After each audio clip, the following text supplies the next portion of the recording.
थम दमा एसे खाथि जायोना हनुमान मन्दिर बेहायबो थांनो गोसोनो बेहायबो लाना थांसै आरो दा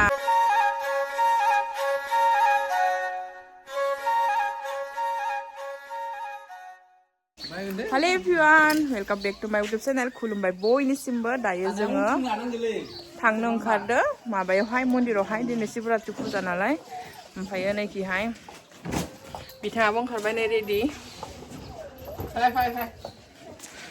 बिनानाव मोनाबो रेडि आरोना ओरैबायदि ओमफ्रायो गावबा गाव सिलायनाय ब्लाउस दख'ना माबोरै नुदो कमेन्ट खालामदो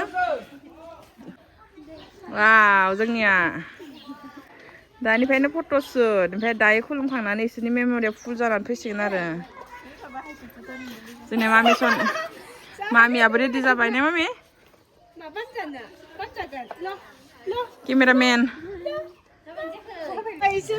लोगोफोर थांग्रोनोसै थांनानै मन्दिर मोनहैबाथाय आङो भिडिअ लानोसै आरो थांबाय थानो भिडिअ खालामला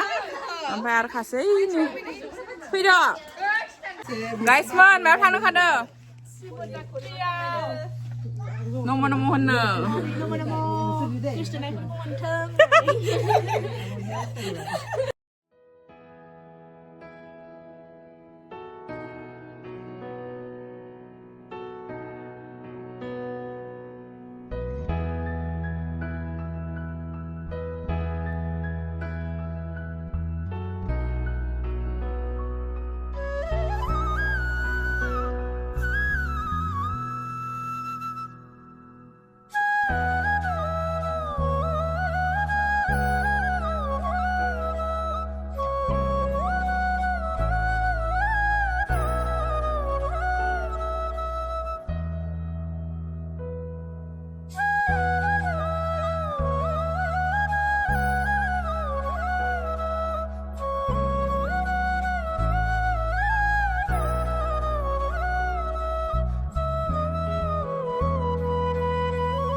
दायो जोङो माने बेवहाय शिव मन्दिरबो दंखायो नालाय गणेश मन्दिराव बेहायनो जोङो खुलुमबाय बोर लाबाय बिनानाव मोनाबो माबोरै मोनदों फैनानै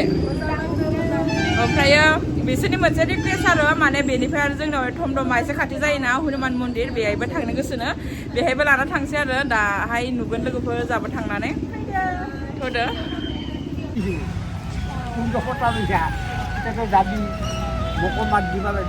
আমি মাতিম যাব হোৱা নাই